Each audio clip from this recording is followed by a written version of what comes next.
What if I told you that the greatest power you have to shape your reality isn't out there in the world, but it's right here inside your own mind? Well, today we're diving into a pretty fascinating principle, the huge world-shaping power that's actually hidden within your imagination. To kick things off, let's start with this ancient, almost kind of cryptic quote from the book of Genesis. It points to a really deep conflict, a rivalry that's happening inside every single one of us, right from the moment we're born. So, what are these rival races? Well, think of it like this. On one side, you've got the elder man. This is our logical side, the part of us that only believes what it can see, touch, and prove. It's totally limited by the facts of the outer world. But then you've got the younger man, which is the power of imagination. This is our inner self, the part that can see what isn't real yet. And, according to this philosophy, it's actually destined to rule. Okay, so how does this inner battle actually play out in the real world? Let's get into a fantastic story that just perfectly illustrates this whole principle in action. And it all starts with what seems like an impossible desire. The setup is pretty simple. The lecturer, a guy named Neville Goddard, has his two brothers visiting him in New York City.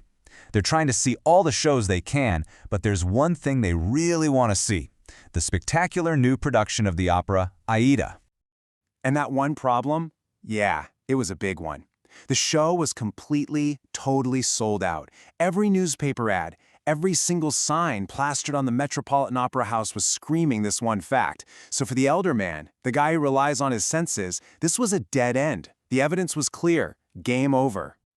But see, Goddard didn't rely on the outer world. He used a totally different tool, a principle he called the feeling is the secret, which is all about creating a reality before it actually happens. And this brings us right to the heart of it, doesn't it? How do you get the impossible? When every single fact, all the evidence is telling you no way, what do you actually do? Here's the wild part. All the important work, the real heavy lifting, happened before he even left his hotel room. He used this three-step method of assumption. First, he got crystal clear on his end goal, giving his brothers the tickets. Second, he didn't just hope for it, he assumed the wish was fulfilled. He imagined the act was already done. And third, and this is the absolute key, he fully inhabited the feeling of success and satisfaction. So, with that inner work done, he heads off to the box office, not really concerned with how it's all going to happen. And what unfolds next is this strange, dramatic sequence of events where, bizarrely, everyone seems to play a part. Okay, you have to follow this timeline. It's just incredible. At noon, he gets to the Met, sees all the sold-out signs, and just gets into a long line. A few minutes later, he gets this impulse to switch to a different line that's moving faster. Just as he gets up to the window, some con man cuts right in front of him and tries to shortchange the teller. Well, Goddard loudly calls out the scam, saving the teller $20.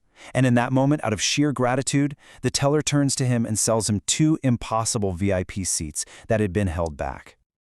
And there you have it. 2 VIP tickets, pulled out of thin air from a show that was, by every single external measure, completely sold out. So what on earth just happened here? Was it just a wild one-in-a-million coincidence?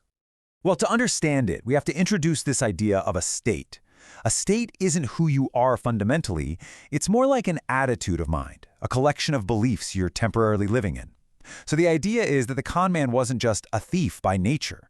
He was a person who had chosen, in that moment, to occupy the state of being a thief. And this, right here, leads us to the most profound and challenging part of this whole story, the logic of forgiveness, and why that thief, when you look at it this way, wasn't an enemy at all, but a necessary ally. The source material points to this proverb to explain the logic. He made everything for its purpose, even the wicked for the day of trouble. And in this story, the day of trouble wasn't some huge catastrophe, it was the simple trouble of trying to get sold-out opera tickets. So this poses a really radical question, doesn't it? Should Goddard condemn the thief for what he did? I mean, it was dishonest. Or, given how everything turned out, should he actually forgive him? The conclusion is just stunning. Not only should he forgive him, he should probably be thankful. Because Goddard realized that without the thief playing his part perfectly, he would have been turned away just like everybody else. The con man was the only person who could have created the exact circumstances needed for him to get those tickets. So here's the grand principle, the really big takeaway. The world is kind of like a stage. When you assume a feeling on the inside, everyone in your world is basically compelled to play the part necessary to bring that assumption to life. The thief was an instrument, And if everyone is just playing a part to help you realize your inner state, well, that becomes a really powerful foundation for forgiving absolutely everyone. Okay, that is a seriously mind-bending story with a pretty profound lesson. But how can we actually use this power in our own lives? Let's break down how to take something from just a mere idea into a felt reality.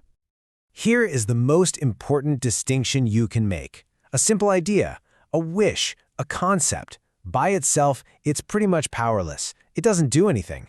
But a feeling, what Goddard calls a spiritual sensation, that is the creative act. That is what has the power to actually move the world to match what's inside you. The source uses the biblical story of Isaac and his sons to really hammer this point home. Remember, the blind father Isaac is being tricked by his son Jacob, and he says, "Your voice sounds like Jacob's, but your hands, they feel like Esau's." He trusts the feeling, the physical touch, over what he hears. The secret to creation, the story implies, is all in the feeling. So here it is, the creative act, broken down into a practical process. First, you have to get super clear on your desire. What is it you truly want? Second, and this is everything, ask yourself the crucial question, what would the feeling be like if it were true? Third, you have to dwell in that feeling, really persist on that assumption until it feels totally real. And finally, you just let it go and you allow the world and everyone in it to play their necessary parts. And that's what we'll leave you with. This isn't just a question to think about, it's a creative tool. The next time you have a desire, whether it's big or small, don't just think about it or wish for it. Stop and ask yourself this one powerful question. What would the feeling be like right now if it were already true?